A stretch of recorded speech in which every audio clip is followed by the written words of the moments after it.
welcome back to my channel.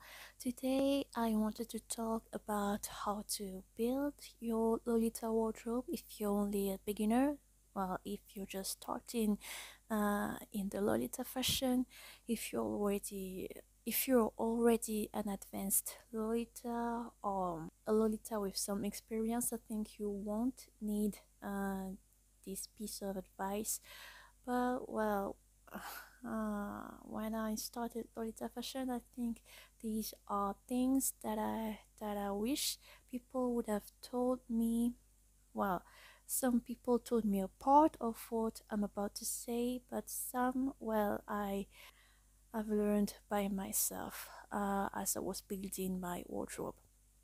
Okay, so first thing I wanted to talk about um, how people categorize Lolita into substyles. Well, you have the sweet Lolita substyle, you have the classic and the gothic, etc., etc. Well, those three are the main substyles, I think. But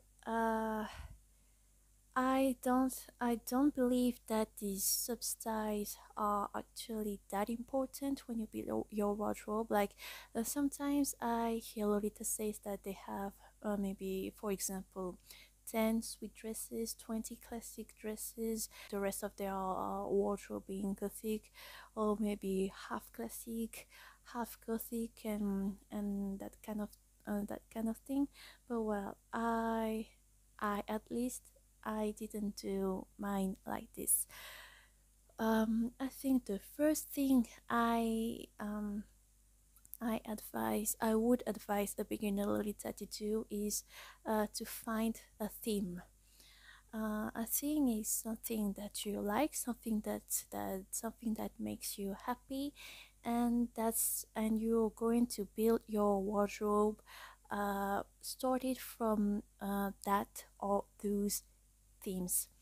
For example, for my wardrobe, I first started with a floral theme. If you've watched my my wardrobe post, I think you've noticed that I have like many dresses with flowers and florals, floral prints, and that kind of thing. That's because I really love flowers, floral patterns on dresses. For example, what I'm wearing right now is a JSK by Alice and the Pirates, and as you can see, it's got flowers. It's got a lot of flowers.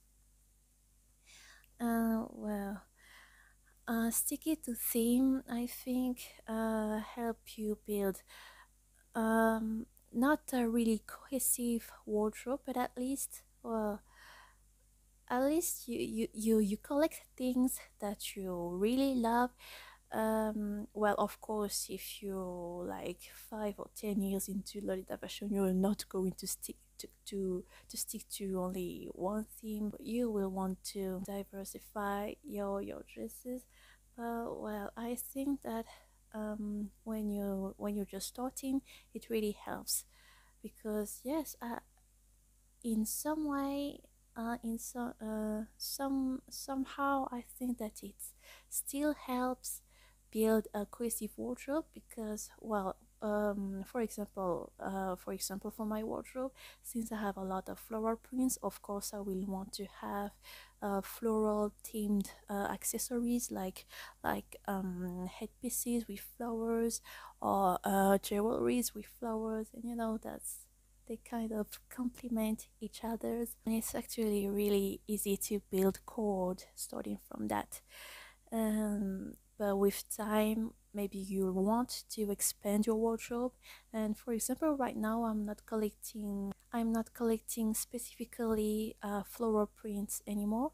Now I'm more into more rococo-ish dresses, dresses with more rococo vibes, and also dresses with oil painting print. And second piece of advice is finding your color palette. I'm not not saying sticking to one color, that would be extremely boring. For example, for my last Code With Me video, I have said something about me having a lot of red and pinks and of white and black in my wardrobe. That's because that's my color palette. My wardrobe is mainly red. You see red, pink, red, pink, and a little bit of white, and also some black. And lately I'm starting to look for more black pieces. I don't really know why. Maybe it's because I'm getting older and I want more darker colors. But well, I often see people complaining about their pinks or their reds not matching, and that's always something I'm telling them, like just gather like a lot of pink stuff and a lot of red stuff, and in all of that, at least two or three of them will match. Something will match. For example, the Star Shine Bright Red. All of baby the Star Shine Bright Red match, all of them. They are all the same red, like not really wine red, but like Bordeaux red. That's a little bit dark, and it will match with literally um all of baby's red pieces. That's they only have that one red. And I've also found that that red will also match a lot of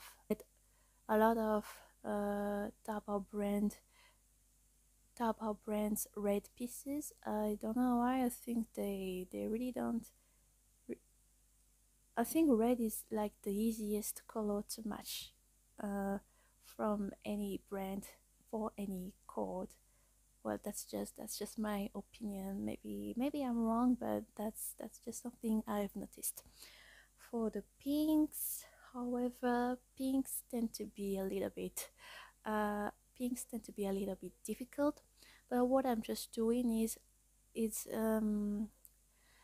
if it's really difficult to find the exact same matching pink, well, I just stick to this rule of thumb.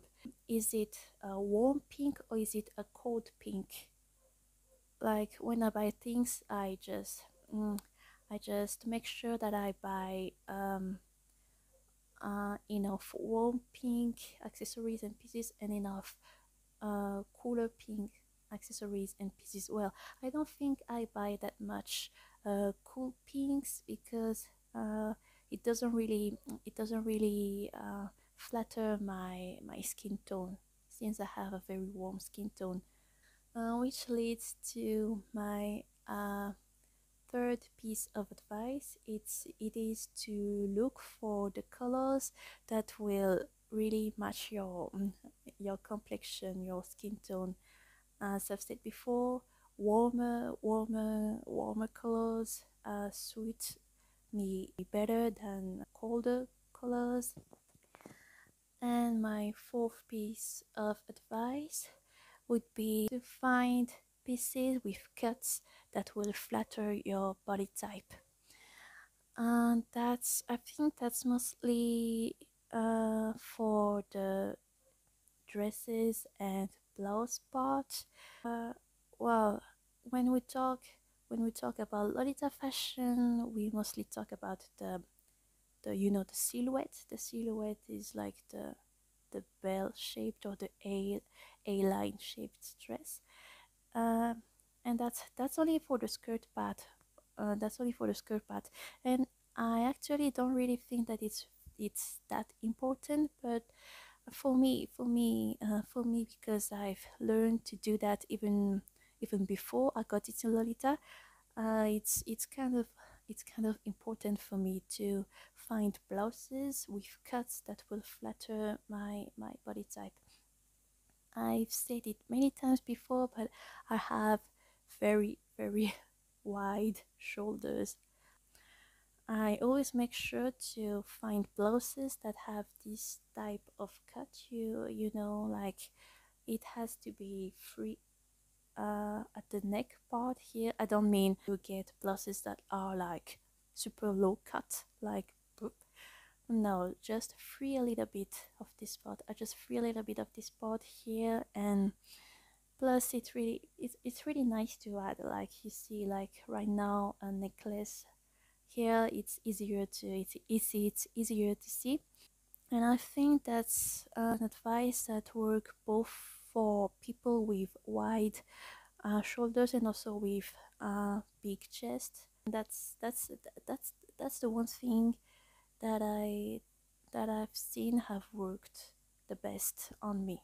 And finally, my last piece of advice would be, well, I've said earlier that it's not that important to stick to one substyle, but well, you know, it will actually make your cord more, not the wardrobe but the cord itself, more cohesive if you to limit yourself to a substyle at first. But that's something I don't I me myself, I don't really like to do that. I don't really want to do that. I always mix a lot of classic and sweet. That's for when you buy blouses and accessories, because you know, sweet accessories won't work with a dress that's strictly classic, while a strictly classic accessory might work with a sweet dress. It depends on the colors in your cord.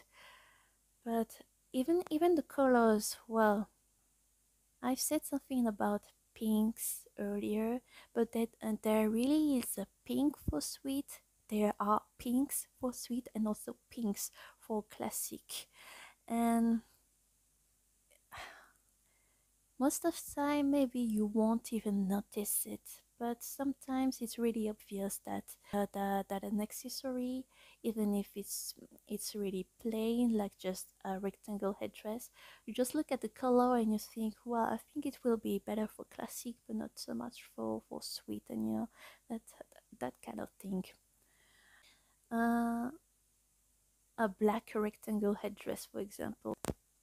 Once your eyes get used to it, I think you will start to see if this black rectangle headdress is actually a gothic one, or if it can work for sweet, or if it's really just something very classic.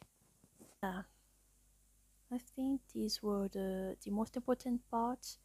First of all, the theme, the color palette, um, a color that will suit your skin tone, cuts of clothing that will flatter your body, and maybe a little bit to find a substyle and to well to learn to build your wardrobe from the substyle at first. But I think that's just something you will do at first in your first year into the fashion, because that's it's not that important to stick to one substyle really.